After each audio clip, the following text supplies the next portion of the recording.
Wondering how ETFs can fit into your portfolio? Join us for our Spring into ETF Investing event, premiering May 12th and 26th.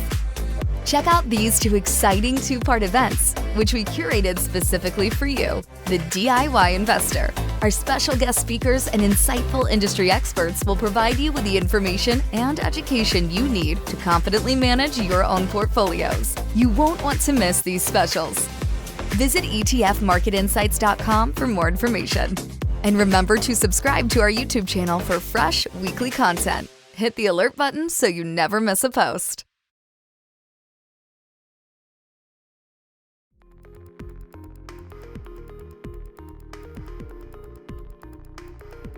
Hey everybody, Larry Berman here, and here's what's on my radar this week. Let's dig right into the chart room, see what we learned. Not a terribly heavy economic calendar this week from the perspective of, it wasn't jobs data, there wasn't any inflation data, but there was a lot of data and there was a lot of mixed signals. Early in the week, historically, nobody really cared about the Empire Manufacturing monthly survey, but given the expectation was for a significant down and it came to a positive, it suggested that for the New York Fed, New York State, Empire State area, that we actually saw manufacturing expansion in the month. And so, that surprised a lot of people. When you get into some of the other data, we got the tick flows. So this is the foreign buying of U.S. debt, basically. And what we saw there is that foreigners are buying less U.S. debt. And so that, interesting anecdotally, not really a market moving event typically, but it's part of the ongoing narrative. In the housing sector, building permits, new starts, kind of in line, a bit hit here, miss there, nothing really market moving. The Fed's beige book, again, recognizing in the narrative the economic slowing. It's starting, but generally the economy's still in good shape. Labor market's still in good shape, which takes us to the weekly initial claims numbers. And while not a big number historically, slight uptick from previous weeks, continuing claims, slight uptick, the 4-week moving average starting to move up. So, you're just starting to see that, economic hit to the labor side, but very, very early in that delta and that change in behavior. When the Empire Fed Index came out Monday, everyone said, well, we wait for the Philly Fed, see if it confirms. And of course, the Philly Fed comes in, and of course, it's even more negative than last month and more negative than expectations. Like, wait a second now, what's going on? Well, today we got the National Purchasing Managers Index, and it all came up, uptick from last month, much higher than expectations, was supposed to be a downtick. And so all of a sudden, on the manufacturing and services side, we're now seeing expansion relative to contraction, although not, in a meaningful way, but relative to expectations, a surprise. So you kind of had a whipsaw this week in terms of the data, in terms of, the leading economic indicators, the leading index, you saw a downtick there. So you got all these mixed messages, some of them saying we've got one foot in the recession and others saying, no, glass is more than half full at this point. And what does that, kind of all mean? Well, big low week. It's tax week in the U.S. You would have heard that money market redemptions came in. Mutual fund flows actually turned positive in April. So we're starting to see money going back into equities, which for the most part of the last 6 months, as the market has rallied, we've seen money come out net every month. So the data suggested more money going in. Money coming out of money market funds to pay taxes, no brainer, generally speaking. So with tax week, the Treasury General Account, remember, this is all about the debt ceiling, how much money the Treasury has to pay the bills, down to, 100 billion or so, around the lows of the levels that we've seen before they've had to issue new debt and replenish the TGA. One of the ways they add money to the TGA, of course, is tax. So as people are paying their tax receipts and tax bills, this number was expected to jump, somewhere up here. And it didn't. It came in here. So the tax receipts that were expected, way, way less. Not too surprising when you consider the bear market we've been in. So capital gains and things people were reporting were a lot less. But what this means is that while they expected to run out of money sometime around July, maybe it's going to be much earlier than expected, which makes this debt ceiling balance debate in Washington a bit more on the front burner. So what does that all mean? Well, when your income from the government perspective is lower than expected and your expenses, interest cost, and other spending higher than expected, you now start to see the deficit as a percentage of GDP, the size of the economy, starting to worsen again. And when you look at the Congressional Budget Office forecast, again, out for the next decade, they do this twice a year, they update it. It's catastrophic what's coming.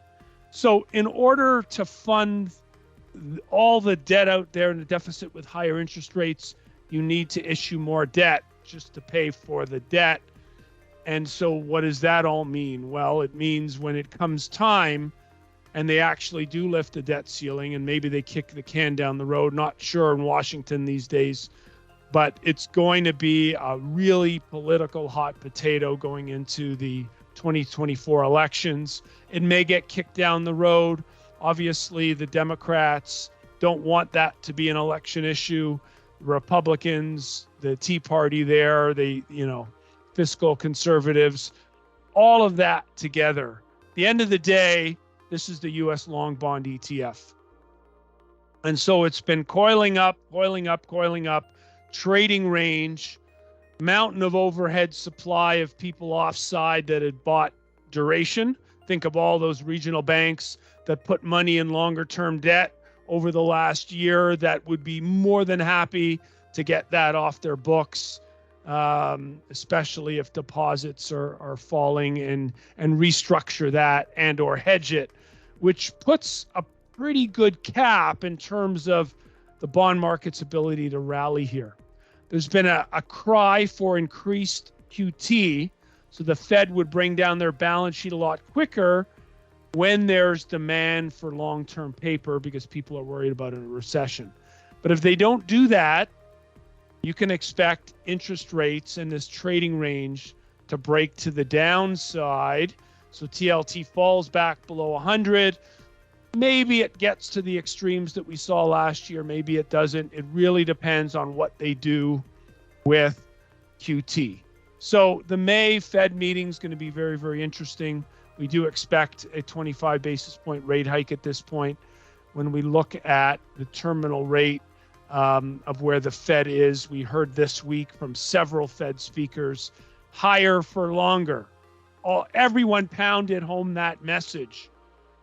The market pricing in rate cuts doesn't make any sense whatsoever, which leads us to the S&P 500. What we saw this week in terms of our forward earnings estimate is actually, as earnings have come in this week, a slight uptick to the 12-month outlook for earnings. Where did that come from? Makes no sense to me completely, because what we're seeing now is the interest rate markets are telling us we're coming in for a hard landing and the Fed's going to have to ease. The equity markets are seeing that ease as a reason to expand multiples. And they both can't be right, folks. So this chart pattern on the S&P 500 breaking the downtrend, it's unmistakably bullish if you're just looking at the picture. But if you're trying to understand the why behind it, you scratch your head and pull your hair out like I'm doing here, because it makes no sense to me. So bottom line message in the bull and bear pick of the week, folks, again, on the bear side, be cautious overall. On the bull side, what do you do here to, listen, right now, cash pays decent money and cash is king. And I'm not saying time the market, sell everything and go to cash by any stretch. But do what you can to protect your portfolios where you see cyclicality risk. So, for example, today we sold some of our copper stocks.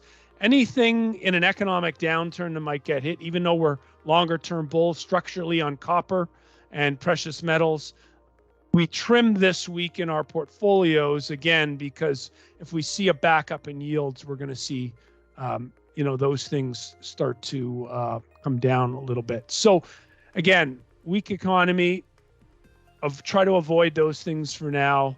Play defense and wait for that correction. I think, and I'm still pretty confident, we're going to come back to these lows. And if the economic hit is worse than we think, then those lows are going to be taken out to the downside. And that right now looks like it's a September, October seasonality play. So, what did we do this week in our option portfolios? We bought an awful lot of put spreads for October. Have a great week, everyone.